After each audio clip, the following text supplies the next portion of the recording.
Bonjour, nous voici de nouveau là, c'est Claire-Lise. Alors, dans cet audio, je vais vous parler du tantrisme. Un petit peu, peut-être éclaircir de quoi on parle. Pourquoi je fais un audio sur le tantrisme alors qu'on est dans une roue chamanique? Parce que mon désir, c'est de donner des repères avec cette roue chamanique dans notre société occidentale, en France entre autres.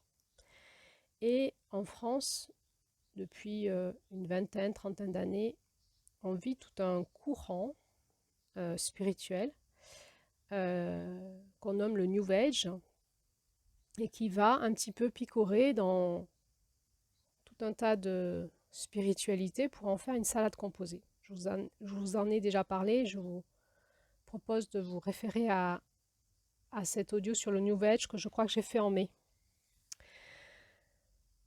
Ça veut dire que quand on est thérapeute, eh bien on va voir dans notre clientèle des personnes qui vont faire référence à certaines expériences qu'ils ont vécues dans certains stages. Donc on fait référence à de l'astrologie, on fait référence à certaines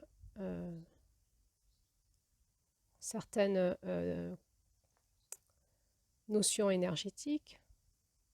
Maintenant, on fait référence à la physique quantique, on fait référence au taoïste, on fait référence au chamanisme, on fait référence à tout un tas de choses. Et dans la sexualité, on va faire référence à la sexualité sacrée. Parfois, certaines personnes sont en quête, en recherche. Pourquoi? Parce que aujourd'hui, nous avons la possibilité en France, quand on se met en route dans son chemin personnel de développement personnel, peut-être au démarrage de manière thérapeutique, d'avoir accès à tout un tas de possibilités tout à fait enléchantes. On va commencer par aller voir une thérapeute qui propose des stages, on va aller dans un centre de séminaire qui propose des flyers. Sur ces flyers-là, on va voir tout un tas de propositions de tout un tas de choses qui nous intéressent. Ensuite, on va aller dans les salons bien-être et on va avoir accès comme ça à tout un tas de choses qui nous paraissent toutes les unes plus intéressantes que les autres. C'est ce qu'on va appeler le courant New Age, où il y a une volonté quelque part de pouvoir accéder au plaisir, à toute l'essence des choses sans passer par le chemin de l'apprentissage. Donc en plus, si on rajoute un petit peu de technique de communication, vous avez des promesses de vente, venez à mon stage, venez à mon séminaire et vous allez voir, votre vie va changer. Ma méthode est révolutionnaire et donc ça nous donne envie, on achète, on fait. Quand on a des questionnements sur le couple, sur l'amour, sur la sexualité, on va vite être interpellé par des propositions de stage de tantrisme.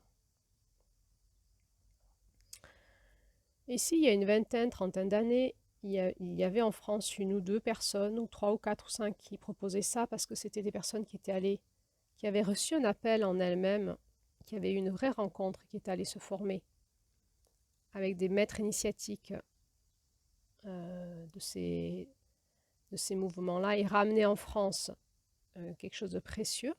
Et c'était quelque part réservé à certains initiés qui voulaient aller dans cette démarche-là pour approfondir ça, ce qui nous manquait en France, ce qui nous manque en France.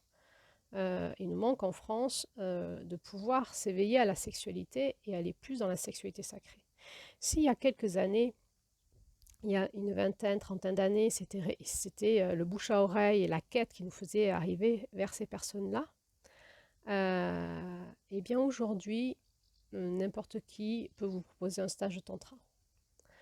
Donc, on est arrivé à un niveau où n'importe qui commence à faire des stages de développement personnel, de bien-être, va tomber sur des propositions ou sur les réseaux sociaux ou par intermédiaire de flyers, de bouche à oreille, sur des propositions de tantra.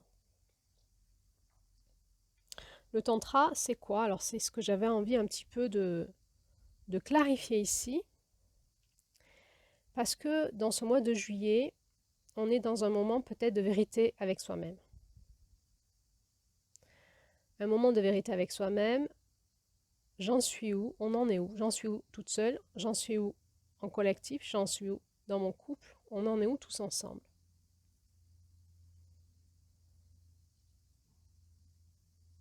On en est où dans l'amour, dans la sexualité et aussi dans le sacré? Parce que depuis une dizaine d'années, il y a tout un effet de mode qui se crée autour du sacré, qui est probablement issu du mouvement, alors qu'on va appeler néo-tantrisme aujourd'hui.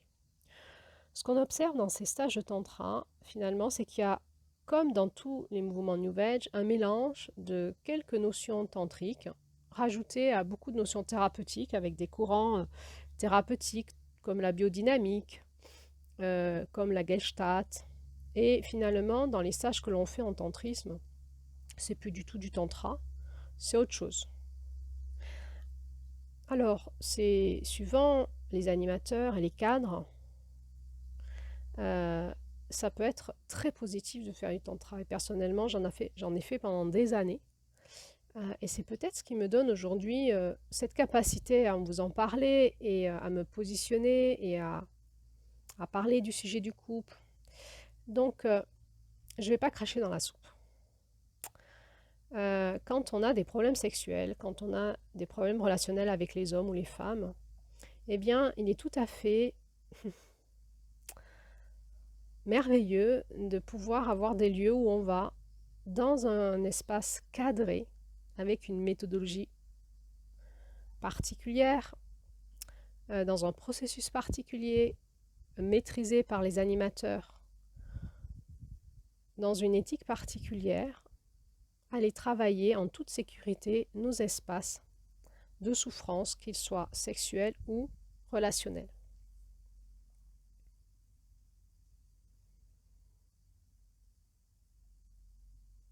J'ai envie de dire, les espaces de la souffrance humaine en lien avec la relation sexuelle et la relation de couple, amoureuse, doivent rester ou devraient rester des espaces de vrai professionnalisme, de vrai engagement total. Aujourd'hui, on en est à un niveau où n'importe qui, en ayant fait 1 ou 2 ou 3 stages de tantra, peut récupérer ça et proposer lui aussi des animations de tantra. Avec quelques belles paroles, quelques belles images, une petite musique intéressante, il va remplir son stage de personnes intéressées. Si la personne n'a pas la qualité, si elle n'a pas fait le chemin initiatique, tantrique, si elle n'est pas reliée en elle-même dans les espaces sacrés, divins que ce courant spirituel propose, eh bien, on va vivre du coyotage, de la manipulation.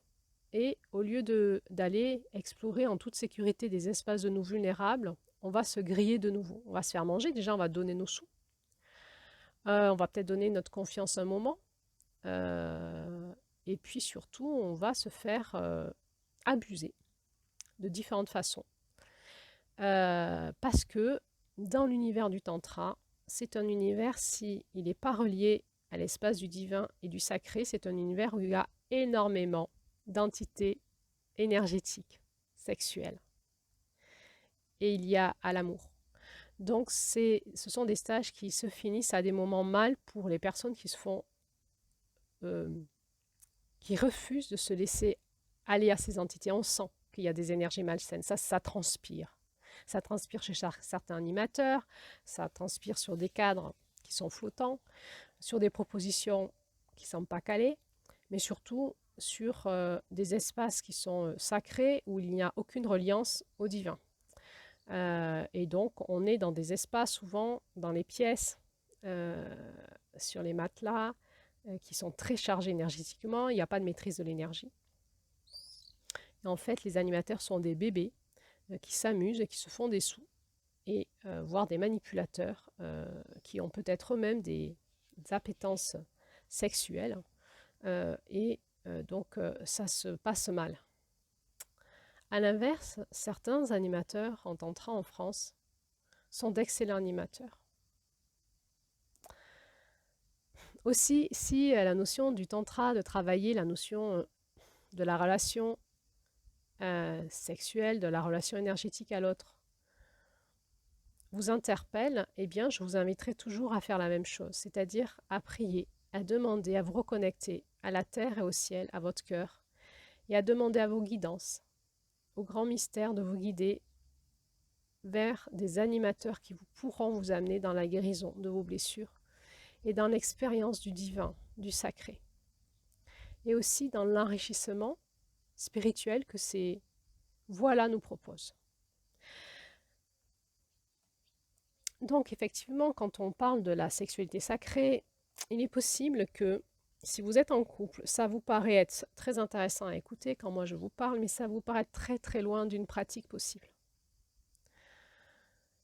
Eh bien, sachez qu'aujourd'hui en France, c'est à portée de main, c'est-à-dire qu'il y a énormément de stages qui nous proposent d'aller explorer, soit seul ou soit en couple, ces notions-là par des exercices énergétiques, par des travail, soit tout seul, soit à deux, ou en groupe, pour explorer, suivant un processus, une dynamique particulière, certains sujets, et surtout réveiller, réparer en nous nos circuits énergétiques et notre capacité à retrouver la reconnexion en nous à notre présence, et de savoir nous positionner dans ce qui est juste avec l'autre. Je voudrais préciser ici quelque chose qui me paraît important. Les stages de tantra sont vraiment reliés, et je vais vous en parler juste là tout de suite, à un courant spirituel de très grande qualité. Ce ne sont pas, s'ils sont bien menés par des personnes reliées au sacré, ce ne sont pas des stages d'échangisme ou de partous. Ça n'a rien à voir. Si vous êtes dans un stage qui se transforme en partous ou en échangisme, vous n'êtes pas dans l'énergie sacrée du tantra, vous êtes dans son ombre et vous êtes en lien avec des entités énergétiques qui ont inversé l'énergie du tantra et qui sont en train de vous bouffer. Donc nous pouvons trouver des personnes qui vont faire des stages de tantra c'est une façon d'être en lien avec des hommes et des femmes, ou de trouver un partenaire sexuel ou amoureux. C'est une façon. Voilà. Donc nous pouvons avoir affaire avec des personnes qui sont dans ces stages, qui sont énergétiquement pas très propres, j'ai envie de dire, pas très connectés au sacré. Et donc ça va encore une fois être un espace qui va nous amener à grandir au discernement. J'aimerais aussi préciser ici pour le grand public, hein, qui peut-être ne connaît pas ou se demande ce que c'est, ou pourrait critiquer sans connaître, qu'il y a des règles, des cadres professionnels dans les stages de tantra, et entre autres un cadre qui fait l'unanimité dans le travail tantrique, c'est qu'il n'y aura jamais de pénétration, de relations sexuelles génitales, de pénétration entre un homme et une femme dans ces stages-là. Par contre, il y a tout un travail énergétique, et évidemment qu'on va travailler notre énergie sexuelle par tout un tas de pratiques énergétiques, d'exercices, de rencontres, de massages, etc., etc. Et ça, c'est chaque animateur va choisir sa façon de faire. Alors, comme je vous l'ai dit, il y a des stages, on appelle ça le néo-tantra en France, ou en Europe, ou aux États-Unis aussi. Il y a des stages qui sont en fait un petit peu une salade composée entre le tantra, qui nous vient de l'Inde, et des pratiques thérapeutiques, de libération émotionnelle, de libération énergétique. Et pour ma part, quand on est dans un stage très cadré avec des vrais professionnels, eh bien je trouve que c'est des espaces où on peut vivre de grandes guérisons, de grandes libérations, et des expériences en toute sécurité là où on pourrait peut-être ne pas le vivre dans notre couple ou dans la vie de tous les jours. Donc, évidemment, quand on parle de sexualité sacrée, qu'on est français et qu'on regarde ce conte et qu'on se dit, ben moi j'aimerais bien aller vers ça, bien il y a les stages de tantra qui sont possibles, accessibles à tout le monde et qu'on peut faire aussi en couple. Alors, d'expérience, ça bouscule, hein. Ça bouscule beaucoup. On va aller dans des espaces de vérité et si en couple vous avez envie de démarrer vers la sexualité sacrée, on n'est pas dans un espace bisounours, ça va bousculer dans nos espaces blessés, dans nos espaces énergétiques, dans nos engrammages corporels, cellulaires, nerveux, émotionnels, de comportement, de réflexes, dans nos pensées, et c'est un peu chamboulant, ça peut l'être, hein. Et c'est ce qu'on va chercher. On va chercher ça, on ne va pas chercher un truc transcendantal tout de suite là. Bon, si vous le vivez comme ça, vous avez de la chance. Mais souvent, c'est avant de pouvoir y arriver, il y a un chemin d'évolution. C'est vraiment un chemin initiatique. Et ça peut bousculer aussi dans le couple. Ça peut bousculer dans le couple.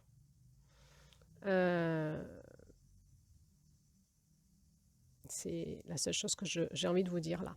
Alors, je vais vous présenter un peu le tantra. Donc, je ne suis pas une experte et je ne suis pas un professeur tantrique, donc je vous en parle que de mon niveau de connaissance où j'en suis aujourd'hui. Mais le tantra a été ramené en Europe et aux États-Unis par des personnes qui ont reçu un appel d'aller s'initier à ces pratiques-là en Inde et qui ont eu un vrai chemin initiatique pendant des années, qui ont consacré leur vie à ça et qui sont revenus en France ou en Europe ou aux États-Unis pour nous transmettre toute la richesse de ce qu'ils avaient vécu, découvert, expérimenté et éventuellement proposer quelques méthodes, techniques, massages. Quelqu'un qui a spécialement été à la racine de cette mission, j'ai envie de dire, d'être ce missionnaire du Tantra, il s'appelle Daniel Audier. Daniel Audier, O-D-I-E-R, qui a écrit des livres et qui, je trouve, entre autres, il a écrit Le Tantra, la dimension sacrée de l'érotisme, où il raconte son chemin. Et je trouve que ce livre est celui comme un roman, hein, c'est tout à fait délicieux à lire, où on voit l'évolution, la quête de cet homme, tout son chemin initiatique, et finalement, dans son expérience à lui, comment il la raconte, on peut capter quelque chose du mystère qui est le tantra et faire la différence avec la projection de nos pensées.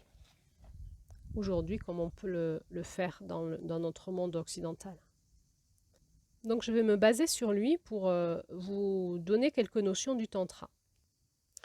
Donc le tantra, il est né il y a plus de 7000 ans dans la vallée de l'Indus et au Pakistan par un peuple marin qui s'appelait les Dravidiens. Leur civilisation s'étendait donc de cette vallée de l'Indus jusqu'à la mer Rouge et à la Méditerranée. Il y a eu énormément d'invasions et donc de guerres et donc de fuites. Et ce courant spirituel a vécu énormément de soubresauts en termes de transmission et de migration de transmission.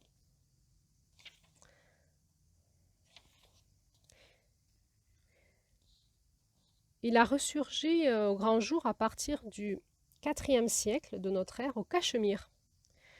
Le Cachemire, c'est un endroit qui est situé entre l'Afghanistan, l'Inde et le Pakistan. Et ensuite, cette doctrine a été diffusée dans le reste de l'Inde, au Népal, en Chine et au Tibet. Voilà pour la racine de ce courant mystique.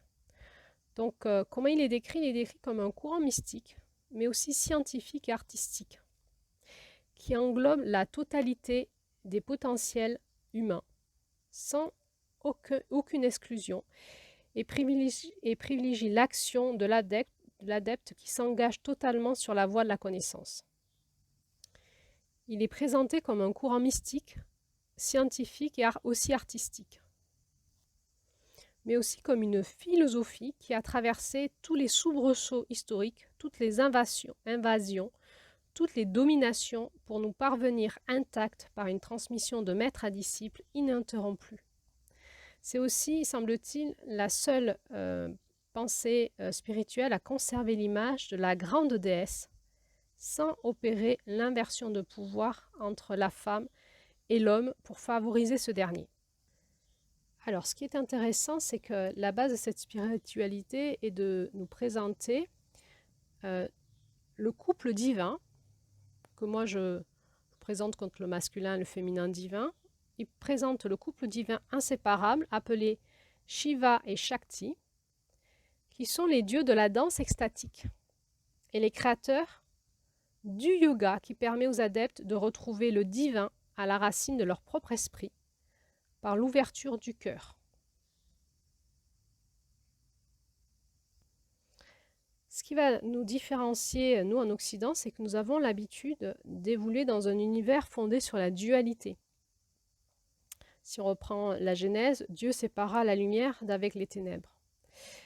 Le tantrisme, lui, il se place au-delà de toute séparation entre lumière et ténèbres, entre homme et Dieu. C'est vraiment une voie non duelle qui va considérer que la nature de l'esprit humain est fondamentalement illuminée et donc que l'esprit humain recèle la totalité du divin. Selon le tantra, l'esprit est vraiment considéré comme la source d'où naît toute chose et à laquelle retourne toute chose. Donc tous les phénomènes que l'on vit, toutes les différenciations que l'on fait, toutes les créations mythiques et divines qui font partie de toutes les civilisations, tous les textes sacrés de tous les courants spirituels et tous les enseignements, tout ça en fait fait partie d'un seul et même esprit qui retourne à la source. Donc les adeptes du tantra qui cheminent sur cette voie-là, on les appelle les tantrikas. Et donc leur travail est donc de dissiper les obscurcissements illusoires d'où surgissent l'ego qui établit les différences. Donc le tantrika, quand il fait ce chemin tantrique, il va alors réaliser la nature de son propre esprit, qui est considéré intrinsèquement pur. Il va vraiment travailler une pensée non duelle. Nous, dans notre pensée duelle, on imagine Dieu hors de nous. Et nous, du coup, nous avons tendance à diriger notre désir d'union vers l'extérieur.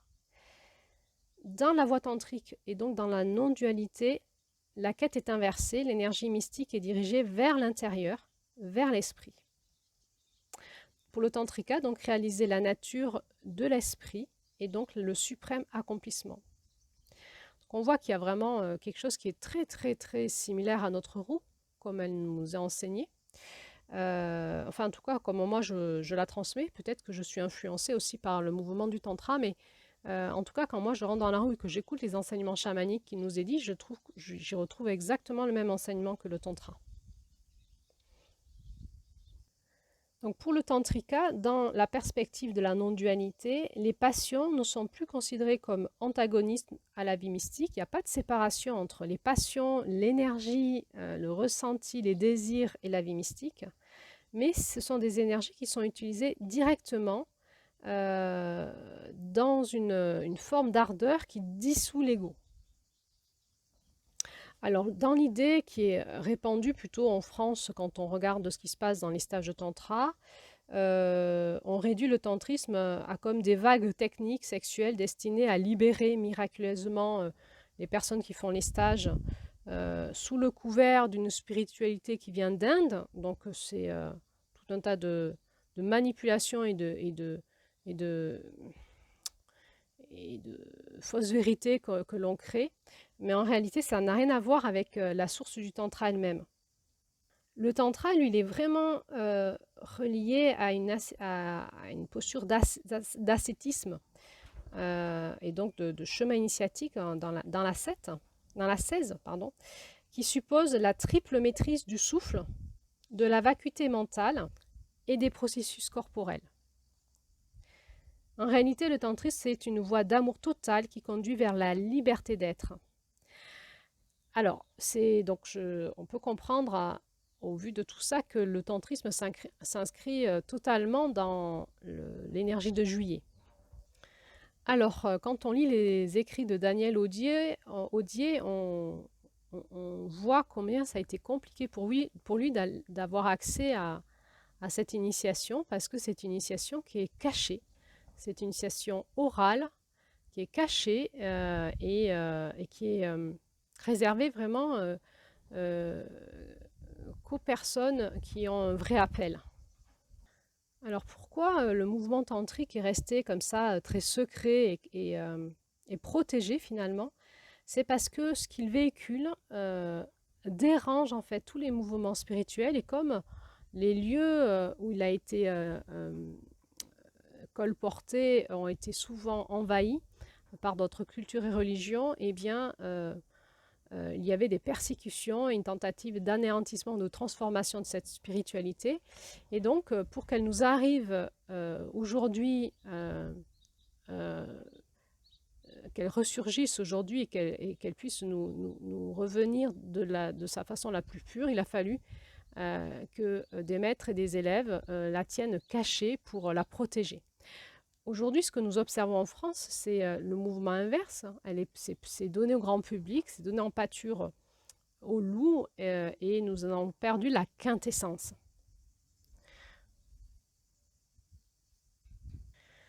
Le tantrisme, il est vraiment, sa racine est vouée dans des cultes la racine du tantrisme comment je dis ça, est consacrée à des cultes à la grande déesse. C'est vraiment ce qui fait sa spécificité, au féminin divin, à la mère divine, et donc aussi vers la femme qui est à la fois origine du monde et chemin d'éveil. Elle est aussi présentée, la femme, comme un maître et une initiatrice qui éveille les hommes. Elle incarne la puissance, la femme incarne la puissance et l'homme la capacité d'émerveillement. C'est ce couple-là qui va amener l'éveil. Il y a beaucoup de maîtres tantriques qui sont des femmes, et certaines lignées se transmettent de femme en femme, dans le féminin, dans le tantra du féminin. Alors il y a quelque chose qui caractérise le tantra dans les textes, c'est qu'ils disent clairement que ce qu'un tantrika homme réalise en 1 an, une adepte femme l'obtient en 1 jour. Le tantra, il s'appuie vraiment sur la notion que la femme, elle a déjà tout en elle et qu'elle est l'initiatrice de l'homme dans l'éveil.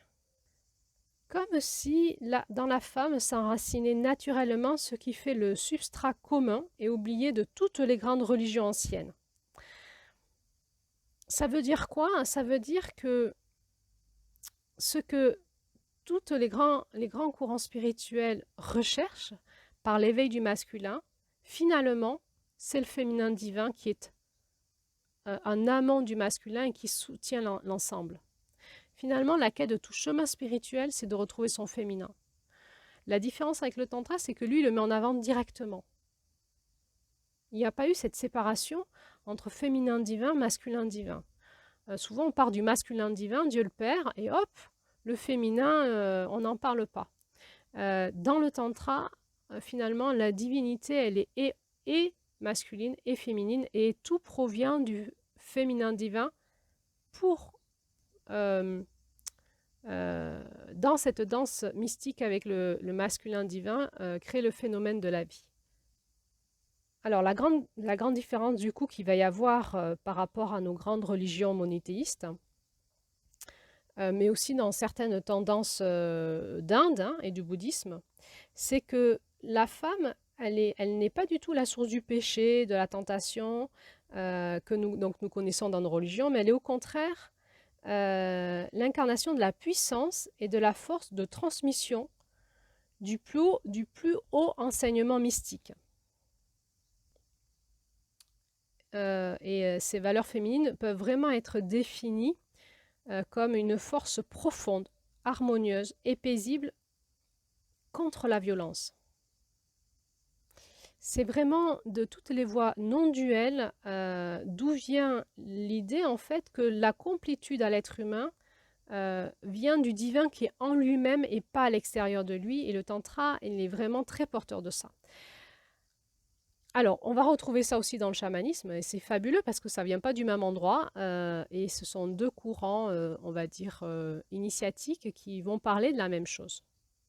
Et moi, ce que j'aime, c'est que je ne sais pas qu'est-ce que dit le chamanisme, le chemin des hommes, mais moi, j'enseigne la voix des femmes, le chamanisme qui a été transmis entre femmes amérindiennes aux femmes amérindiennes aussi de manière orale. Et je vais retrouver en fait la même chose que le tantra dans le chamanisme du féminin.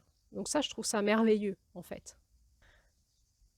Donc si vous voulez en savoir plus, eh ben, déjà je vous propose d'acheter ce livre de Daniel Audier, Tantra, la dimension sacrée de l'érotisme, qui se lit très très facilement, il n'est pas très gros, et où il y a déjà beaucoup d'enseignements. Et moi je vais vous lire quelques passages de ce livre, peut-être pour vous donner envie de le lire. En tout cas, dans cet audio, j'ai envie d'essayer d'explorer avec vous la similitude entre finalement ce que nous enseignent les femmes amérindiennes et ce que enseigne le tantra. Alors, Daniel Audier, il va être initié par une femme, un maître tantrique femme, qu'il va rencontrer dans les montagnes par le plus grand des hasards des synchronicités, au moment où il renonce à toute quête, parce qu'il a passé plusieurs années, plusieurs voyages à essayer de trouver, et il ne trouvait pas vraiment. Et au moment où il renonce, ben, il va rencontrer une femme, une ermite dans la forêt, et qui va lui enseigner le tantra. Et dans le livre, il retranscrit ses enseignements. Donc, je vais vous lire quelques passages que moi je trouve nourrissants. Alors, il parle à un moment de la peine à lâcher prise. Et alors, elle lui répond, c'est normal. Tout le monde veut lâcher prise, mais comment lâcher prise si l'on ne tient pas les choses, si l'on ne touche pas les choses en pleine conscience, dans l'ouverture totale du cœur? Dans le tantrisme, la première chose est de faire l'expérience du toucher, du contact profond et sans perturbation mentale avec les choses, avec l'univers. Tout commence là. Toucher profondément l'univers. Si tu lâches prise avant de toucher profondément, cela peut provoquer une grave perturbation mentale. Beaucoup de yogis débutants font cette erreur. Ils lâchent avant de prendre. Ils perdent contact avec la réalité et le cœur ne s'ouvre jamais. Ils entrent dans un vide stérile et ils y demeurent emprisonnés. Lorsque tu touches en profondeur, tu n'as plus besoin de lâcher prise, cela s'opère naturellement. Le monde est à traversé en pleine conscience. Il n'y a aucun détour, aucune autre voie, aucun raccourci que la pleine conscience. Lorsque tu tiens quelque chose de toute ta conscience, comme un nouveau-né qui te saisit un doigt, il suffit d'ouvrir la main. Pourquoi un nouveau-né a-t-il une si grande force? Parce qu'il est tout entier dans le mouvement qui le porte à saisir ton doigt. Il est si fort en cet instant que tu es subjugué par cette puissance. Eh bien, le tantra, c'est accepter de vivre cette puissance. La femme la possède naturellement. Il lui est facile d'en faire l'expérience. L'homme est seulement dans un rêve de puissance. C'est pour cela que la manifestation de sa force n'est pas spontanée et qu'elle prend souvent une forme violente. La violence est de l'impuissance pure.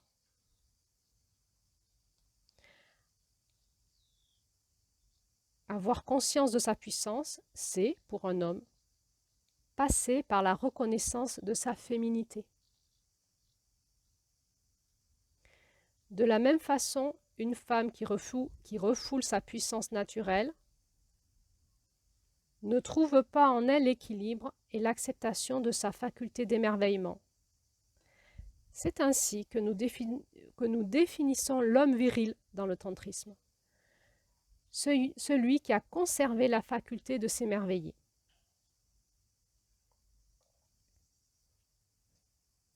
L'extase, l'expérience continue du divin, dans la connaissance de notre propre nature, c'est notre état naturel. L'enfant connaît cet état. Il en jouit dès l'instant de sa conception. Ce n'est que sous la pression extérieure, l'éducation, l'amour souffrant des siens, qu'il perd peu à peu ses facultés, sa force, sa capacité de s'émerveiller, sa confiance absolue en lui-même, son ouverture au monde, la libre éclosion de son cœur qu'il apprend à resserrer puis à fermer. Revenir à cet état enfantin est la porte qui réouvre le cœur. Donc on va retrouver là ce parallèle aussi entre revenir à son féminin intérieur pour trouver l'accomplissement de son masculin dans cet émerveillement de notre enfant intérieur. On le retrouve dans ce conte aussi là, tout à fait. Et je continue ma lecture. Le retour à l'éveil se fait souvent au prix d'une certaine souffrance, au moment où la cuirasse de l'adulte se fracture, lorsque l'infini s'y glisse. C'est peut-être une expérience semblable à celle de recevoir la foudre. La folie est une sorte d'éveil où la foudre n'a pas pulvérisé la totalité de la cuirasse. L'esprit est à moitié dans l'infini, il ne reconnaît plus les structures du fini. Parfois l'éveil s'accomplit comme la fonte d'un glacier, lentement, inexorablement. Mais souvent, même dans ce cas-là, la conscience traverse des épisodes douloureux. Et plus ils sont brefs, plus ils sont intenses. Lorsque la totalité de la cuirasse laisse place à l'éveil chez l'adulte, l'état est à la fois identique à celui du nouveau-né et différent dans le sens qu'il est chargé de la beauté du voyage et qu'il n'en est en général pas suivi d'une régression. Un cœur adulte qui s'émerveille est un cœur qui n'a pas respiré depuis longtemps, qui a retenu une immense capacité d'amour authentique, en cherchant à lâcher prise avant de saisir. On ne comprend pas la dynamique profonde de l'amour, la puissance fabuleuse que nous possédons. Nous sommes tous comme des bombes prêtes à exploser d'amour. Les hommes et les femmes, les plus violents, les plus terrifiants, les plus rejetés par la société en raison de leurs crimes, ne font pas exception.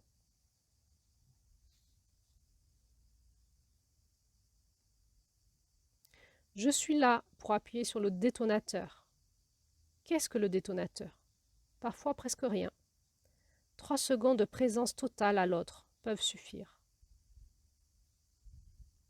L'homme n'atteint jamais le point irréversible. Accepter de toucher l'autre, c'est accepter de faire exploser cette bombe. C'est la seule solution à la violence, toucher. Et donc le tantra, là c'est moi qui reprends, c'est pas le texte, le tantra va démarrer l'initiation à la voie tantrique par le toucher. Et il va y avoir énormément d'années, de temps ou d'années à explorer la notion du toucher. La base du tantrisme, c'est de toucher les 36 tawas ou catégories de l'univers.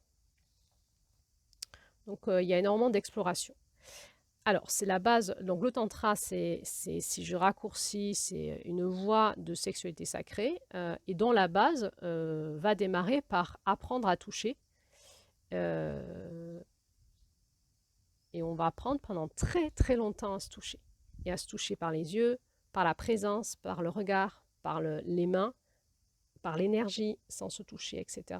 Toucher le divin, toucher l'amour en nous. Et que si on arrête le travail qui se fait sans aller jusqu'au fond de l'initiation, d'aller jusqu'à toucher l'amour en nous, eh bien, on apprend quelque chose de technique sans jamais avoir pu appuyer sur le détonateur qui était ce bouton qui allait ouvrir notre cœur. Donc, l'apprentissage de toucher, de se laisser toucher, de toucher l'autre et de se laisser s'émerveiller, être touché par tout ce que la vie nous propose, est un est une proposition pour petit à petit descendre de plus en plus dans le travail de notre intériorité, dans nos profondeurs, pour aller de plus en plus dans le divin à nous, pour aller à cette source d'amour qui est en nous. Ce travail du toucher, il démarre dans les contes amérindiens avec l'énergie de mai. Hein. L'énergie de mai, vous vous rappelez, elle naît dans une grotte et elle s'émerveille de tous les sens qu'elle perçoit. Et elle va vivre tout ce qu'elle... elle va s'émerveiller de tous les goûts, de tous les odeurs, de tous les sons, de tout ce qu'elle perçoit.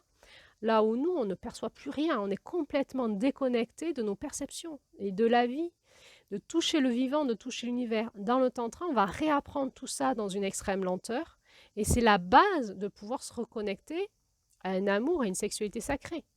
Et donc, on va apprendre à retrouver le féminin en nous par l'expérience de l'énergie de mai, de retourner à l'intérieur de nous, dans notre féminin, dans nos sensations, pour petit à petit descendre dans nos profondeurs jusqu'à qu'on puisse arriver à cet espace où il y a vraiment l'amour en nous. Mais si on fait le chemin et qu'on s'arrête et qu'on lâche prise avant, eh bien, on va s'enfermer dans un vide. Vous vous souvenez, en mai, c'est la couleur noire où on est invité à repartir dans le vide de l'inconnu et on nous encourage à retraverser le vide en nous. Et si on s'arrête en cours de route dans ce vide, eh bien, nous ne retrouverons pas la voie de l'amour en nous. Et c'est aussi ce que dit le tantra, d'avoir ce courage de revenir à nous, de s'intérioriser et de prendre le temps de se laisser toucher dans nos profondeurs par tout ce que la vie nous propose, tout ce que nos sens nous proposent, dans un ralentissement pour atteindre cet espace au fond de nous où est l'amour. Et il va y avoir comme une bombe qui explose, une explosion d'amour, qui est la puissance du féminin. La puissance du féminin, elle est là, la source de toute chose, la source de l'amour, le féminin divin, il est au fond de notre cœur et de notre être, de toutes nos cellules. Alors, si je reprends plus loin un petit passage du livre, elle lui dit « Shiva et Shakti sont indissociables », donc c'est le masculin et le féminin divin, sont indissociables. Ils sont un, ils sont l'univers. Shiva n'est pas masculin, Shakti n'est pas féminine. Au cœur de leur pénétration mutuelle s'ouvre la conscience suprême. Donc là on entend qu'au-delà de la séparation de la dualité, la séparation de séparer le masculin du féminin, au-delà de ça, il y a l'unité, la conscience pure, qui est le centre, qui est pour nous le centre de la roue. Le positionnement un peu androgène, quelque part, la source. Alors, je tourne les pages et puis donc il y a tout un tas d'initiations très très intéressantes. Je vous conseille vraiment ce livre. Et puis, il y a la question sur, il médite, tout ça, et il va poser la question sur quel chakra commence-t-on par se concentrer pour la méditation. Et elle répond, dans notre lignée, nous ne nous concentrons sur aucun autre chakra que le cœur. Nous nous concentrons uniquement sur le passage du souffle dans le cœur. C'est de lui que tout dépend. Lorsque le cœur est radieux, vide et paisible, le souffle s'élève et fait tourner les autres chakras. Alors seulement la Kundalini peut se déployer car le passage n'est pas obstrué. Et alors elle raconte que lorsque son maître voyait qu'elle faisait des grands efforts pour méditer, il lui disait « Détends-toi, Devi. L'un des grands secrets est que tout se fait tout seul. » Et elle raconte « Cela heurtait ma détermination, mon désir si vif de progresser, de devenir une yogini accomplie. Il m'a fallu des années pour accepter et réaliser cet enseignement profond. » Donc je vais reprendre la lecture sur le chakra du cœur. Elle dit « Dans notre lignée, nous ne nous concentrons que sur le chakra du cœur. Nous nous concentrons uniquement sur le passage du souffle dans le cœur. C'est de lui que tout dépend. Lorsque le cœur est radieux, vide et paisible, le souffle s'élève et fait tourner les autres chakras. Alors seulement la Kundalini peut se déployer car le passage n'est plus obstrué. »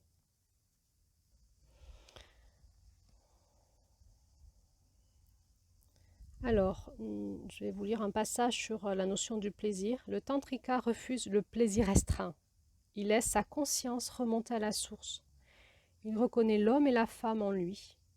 Il s'ouvre au monde et saisit alors que le temps et l'espace, le désir, l'incomplétude et la créativité limitée sont des épouvantails destinés aux êtres terrifiés. Si l'être n'était pas terrifié, il n'y aurait pas d'approche gradualiste de la spiritualité.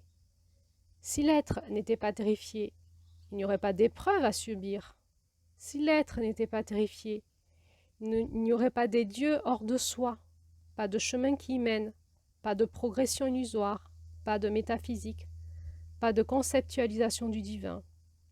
Le tantra offre la liberté inconditionnelle à l'homme. Peu sont capables de la saisir, cette liberté inconditionnelle, parce qu'elle brûle comme un feu ardent. Mais il suffit d'une toute petite ouverture de la conscience pour que le divin s'y précipite. Le divin est comme un invité qu'on oblige à coucher dehors. Ce n'est pas sa place naturelle.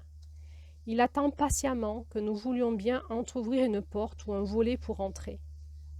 C'est pour cela que nous utilisons souvent l'expression « revenir dans sa propre demeure », rentrer chez soi, revenir à la maison.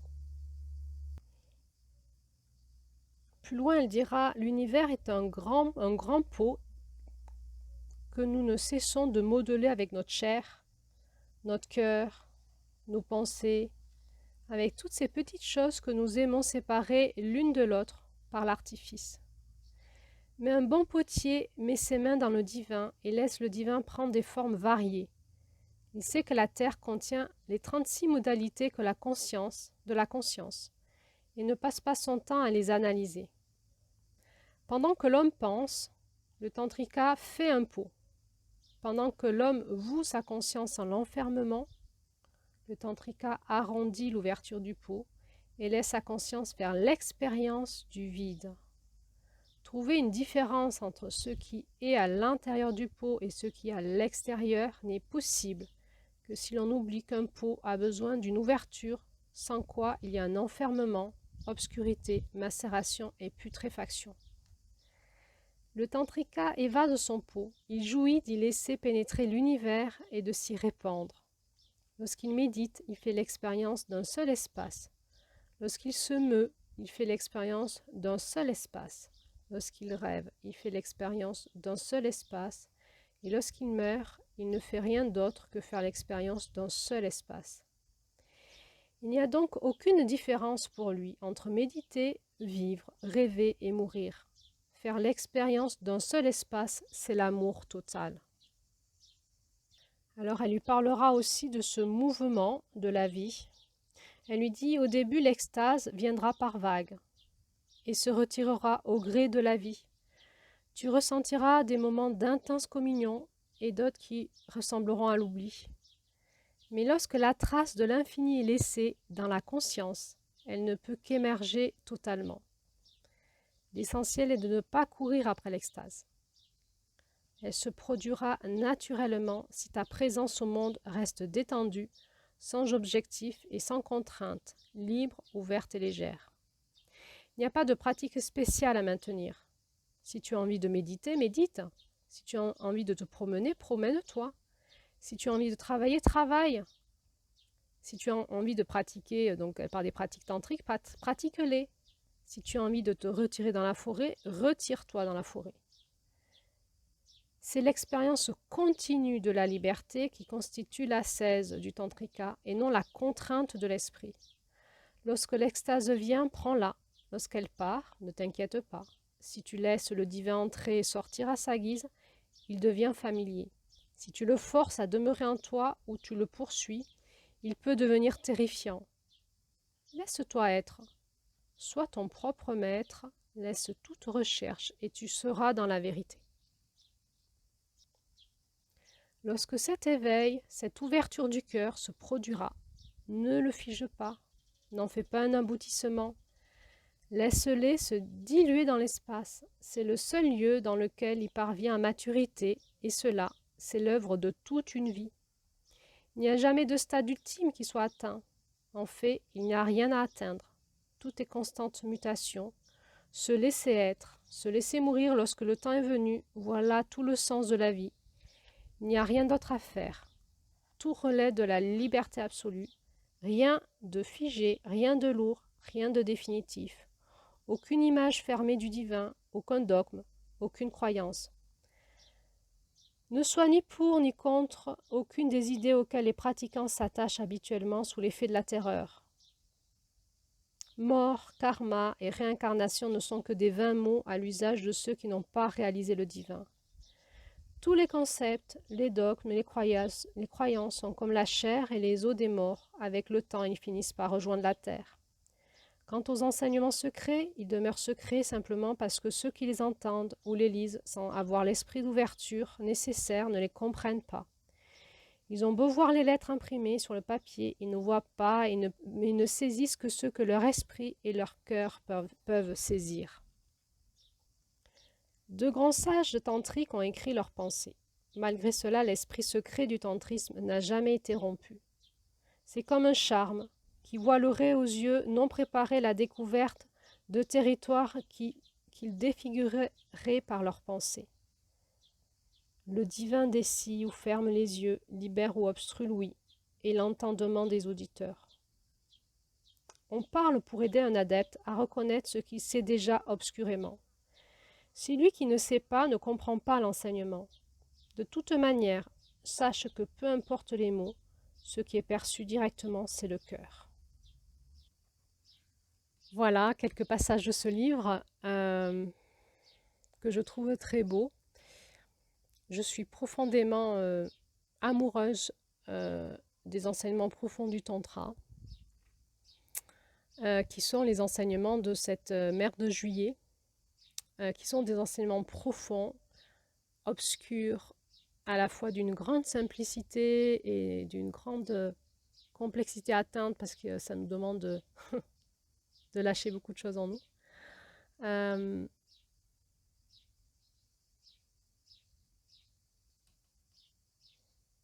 Mais voilà, tout nous ramène à notre cœur, à l'ouverture de notre cœur, à la guérison de notre cœur.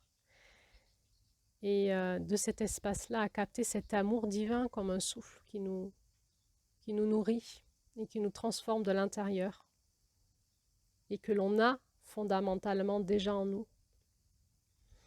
Alors dans cette dynamique-là, quand on se rencontre dans la sexualité sacrée, et vous pouvez comprendre que du coup la sexualité sacrée, c'est pas un concept dont on parle vite fait, c'est quelque chose qui se vit pendant des années et des années pour pouvoir à un moment acquérir cette qualité de présence en soi et à l'autre dans l'acte sexuel et dans la jouissance de ce qui est et de ce qui se passe.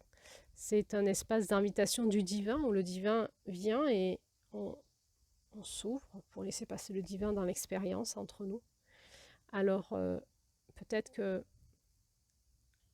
ce que j'avais envie de vous dire par cet audio, c'était qu'effectivement, on peut parler des choses avec superficialité et du coup, appauvrir les profondeurs de ce que c'est.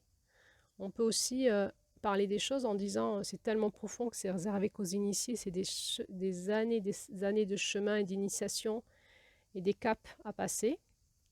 Et puis aussi, on peut se mettre dans l'entre-deux et dire ben voilà ce qui est là. Et puis laisser faire le souffle de la vie, de l'amour. Et rentrer dans le mystère du divin. Au-delà de l'illusion, dans cette présence, dans cette conscience. Dans cette conscience et cette présence qui vient animer notre eau et notre terre, notre corps et nos émotions, nos sensations, notre énergie. Et dans cet espace-là de l'amour qui s'incarne en nous, dans nos corps, et par la rencontre amoureuse de nos corps amoureux, par cet amour divin, il se passera quelque chose dans la rencontre de l'ordre du divin entre un homme et une femme. Merci. À bientôt pour la suite. Je vous mets là tout de suite un entretien avec Daniel Audier sur le tantra et la sexualité. Donc Daniel Audier, c'est l'auteur de ce livre dont je vous recommande. Et j'ai trouvé cet entretien assez intéressant, donc je vous le partage. Bonne écoute. De manière générale, le mot tantra, inévitablement, amène à penser à la sexualité. Est-ce que cette relation a une raison d'être? Elle a une raison d'être par rapport à ce que les gens appellent tantra, en fait, qui est une invention californienne des années 60 qui a été validée par un gourou indien. Elle a aucune raison d'être profondément si on se réfère à la tradition cachemirienne, si ce n'est que la sexualité est complètement intégrée à la vision cachemirienne du monde.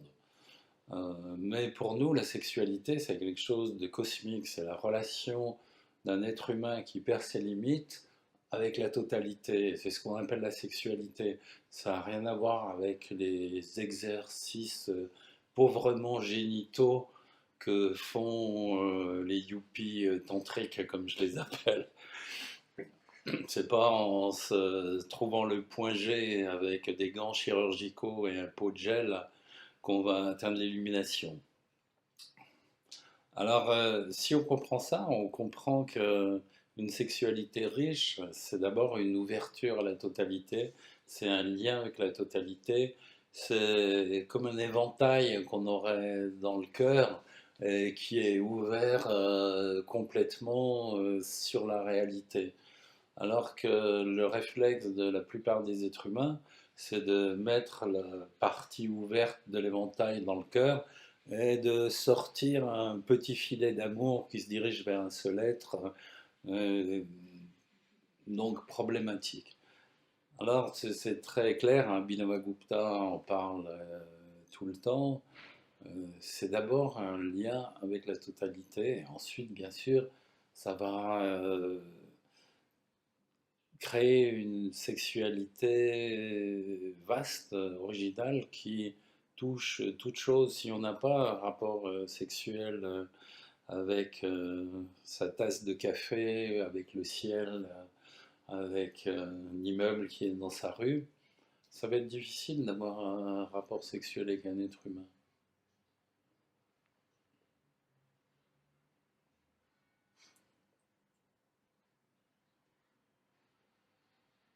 Tu as, tu as eu, dans le bouquin, tu expliques ton expérience avec Lalita, qui était une yogini de l'Himalaya. Est-ce que tu pourrais nous dire un peu, en un mot, euh, la fonction principale qu'elle a eue avec toi? On pourrait dire que la fonction principale, c'était une fonction destructrice de l'être artificiel. C'est ce qui était très difficile avec elle et en même temps merveilleux, c'est que les premières semaines, c'était une sorte d'attaque constante de, du comportement, de l'incapacité à être authentique, à être spontané, à être direct, à plus, plus avoir peur. Donc, quand quelqu'un attaque ça, il attaque toutes les valeurs fondamentales et aussi toutes les illusions que tu as pu forger au cours de ton existence. Même à 30 ans, j'avais 30 ans quand j'étais avec Lalita, on en a déjà beaucoup. Donc tu as l'impression, j'avais pas l'impression qu'elle m'enseignait quelque chose, j'avais l'impression qu'elle enlevait tout le superflu à coups de machette ou à coups de coupe-tête caliesque. C'était une sorte d'incarnation de Kali. Euh, Tout ça aussi avec un amour hallucinant, une douceur hallucinante. Donc c'était en fait les contrastes qui étaient impossibles à gérer. Ça pouvait passer de quelque chose qui était limite violent, voire parfois extrêmement violent, à quelque chose qui était d'une tendresse, d'une douceur hallucinante. Donc entre les deux, l'explosion est certaine. C'était jamais théorique, c'était jamais philosophique. C'était toujours le retour aux questions les plus simples. Pourquoi est-ce qu'on ne peut pas agir avec spontanéité et authenticité? Pourquoi est-ce qu'on fabrique un être social qu'on présente aux autres comme étant la vérité, alors qu'en fait c'est qu'une succession de masques. Et c'est ça qui était dur et magnifique. Je pense que si j'avais pas passé 7 ans avec Kalu Rinpoche avant, j'aurais pas pu supporter. C'était trop extrême comme méthode. Mais bon, après les premières semaines qui sont terribles, c'est magnifique. Et puis aussi, il y a quelque chose qui est très fort, c'est que tu as l'impression pour les tantriques en Inde, il n'y a vraiment aucune limite. Ça peut aller jusqu'à être tué. J'ai l'impression parfois qu'elle aurait pu me tuer sans aucun état d'âme. Et ça fait peur, mais ça fait du bien. De voir que quelqu'un considère ta propre mort comme un événement tout à fait négligeable dans le fonctionnement du cosmos, ça fait du bien. Et évidemment, elle jouait avec ça, elle jouait avec la peur fondamentale, mais elle jouait juste, elle avait une perception très fine de la limite. Elle allait jusqu'à la limite et parfois, on pourrait dire, 1 centimètre plus loin, histoire de repousser la limite. Donc c'était ça la merveille. Elle me disait tout le temps, ce que je vois là, c'est pas l'homme nu, je veux voir l'homme nu. Qu'est-ce qu'il y a derrière toutes ces apparences? Et ça, c'est le choc de ta vie quand il y a cette nudité. Ce que tu dis, c'est vachement différent de ce qu'on entend du tantra et de ce qu'on voit aujourd'hui. Ça a l'air d'être Ce qu'on entend du tantra, c'est quelque chose de totalement absurde. C'est américain, ça n'a rien à voir avec la culture de l'Inde. C'est un mélange, c'est le début du New Age. Ce qu'on appelle le tantra, c'est un grand courant New Age en fait, où tout est mélangé. Tu sais, tu fais des jus, moi aussi. Tu sais comme moi que si tu mets 15 trucs dans un jus, bah, c'est pas bon. Il faut mettre quelques ingrédients, 3. Hein. Et là, ça commence à avoir une vraie saveur. C'est un peu comme si tu prends une palette hein, de peintre. Euh, Tous ceux qui ont fait de la peinture se sont dit un jour, si je mélange toutes les couleurs, ça va être peut-être superbe. Alors tu mélanges les couleurs et c'est horrible.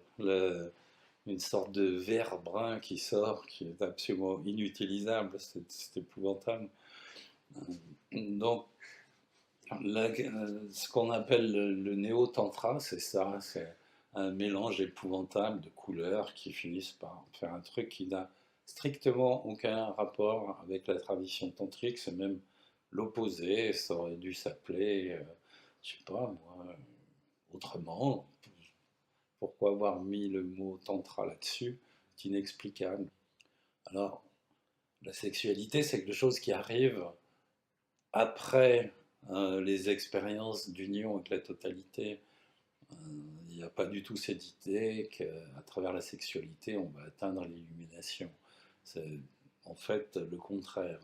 Pendant des années, tu pratiques le yoga, tu danses, tu fais des visualisations, tu t'ouvres, tu communiques avec l'espace. Et là, peut-être, il peut y avoir une transmission de quelque chose de sexuel, mais c'est un niveau presque impossible en fait. C'est ça qui est merveilleux. Donc tous les articles qu'on lit sur le tantra au printemps, quand nos cellules s'éveillent, sont des amoncellements de conneries sans fin. Et c'est toujours la même chose en plus. Si encore il y avait des différences, ce serait formidable. C'est toujours la même histoire. Pas très créatif.